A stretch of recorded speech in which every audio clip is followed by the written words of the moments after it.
I've been driving since 6 a.m. and this tired highway is starting to match the lines around my eyes. Complete with cracks from the nights I couldn't keep out the cold spots, cause there are lonely spirits on this road, make no mistake, but I am haunting all of my ghosts, leaving wheels wandering around and around in perpetual wonder. See, Iggy Pop liked to smoke electric spider webs and then strut around Manhattan all wide-eyed and three-quarter cocked. He met us all 40 years ago when we had different heads and different clothes, but he still fucking hates how full of shit we are. He says to do what you feel, and if you don't feel anything, get the fuck out. See, you look like the type to tear violin strings into tourniquets and tie off a half-step flat from harmony, so quit trying to break all the beauty in this world into your self-fulfilling chaos symphonies. Yeah, I see you, eggshell dancer, conductor of the Transcontinental Free Jazz Orchestra, bashing dissonant train track marks into your sheet music. Come down off of your stage and sit with us in the audience. Look into the mirror placed in front of the stage now as it perfectly reflects a night sky worth of perfectly organized eyes back at themselves. The performance has always been happening, unblinking and unbashful in its beauty. Some of us just got here though, you know, traffic. The best high I've ever felt though is when my mother says that she is proud of me. So much that I want to get sober. Cheat my glitching junkie wiring into functioning circuitry. Sputter sparking and spitting up splinters and coughing out kindling. See, there is a forest worth of ash in my lungs. Yeah, an hourglass split in half stuck inside of my chest. Yeah, I'm sure I've told you all of this before. I speak a dialect dependent on desperation. Loss is the only language I know.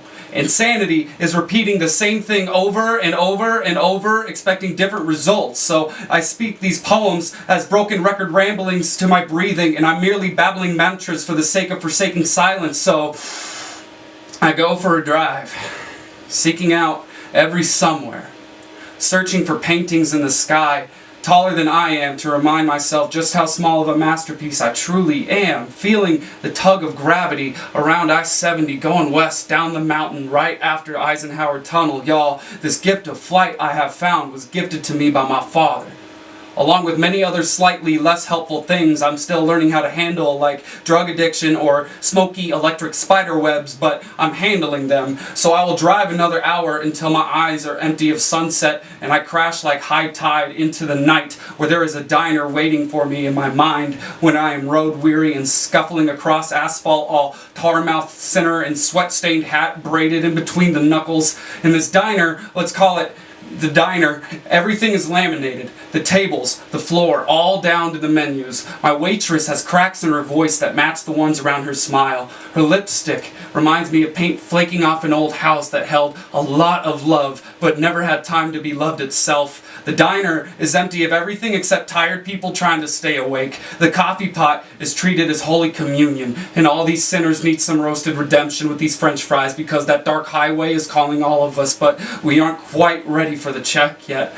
All the clocks on the walls here have hands pointing in different directions, but I can still see with the help of these fluorescent lights that it's time to go. This place isn't even real, just some back alley extension of a memory palace I abandoned long ago, in a kingdom the same color as Kansas, where prodigal sons aren't counted as princes, just forgotten photos that get crinkled like a waitress's smile in the house fire. The road that led me to the diner has weathered cracks that remind me of my Polaroid posture or my eyes. The road that will take me away from here reminds me of tomorrow, unknown, like the story of the initials carved under this table one night all those years ago. Not like tonight, when the tables are all wiped clean, the neon is all still brilliant, and the seats don't remind me of the road that brought me here. I will forget the names I heard, but never the warmth I felt. So I will stay in this corner of my mind until I am ready to reach out again into that cold night.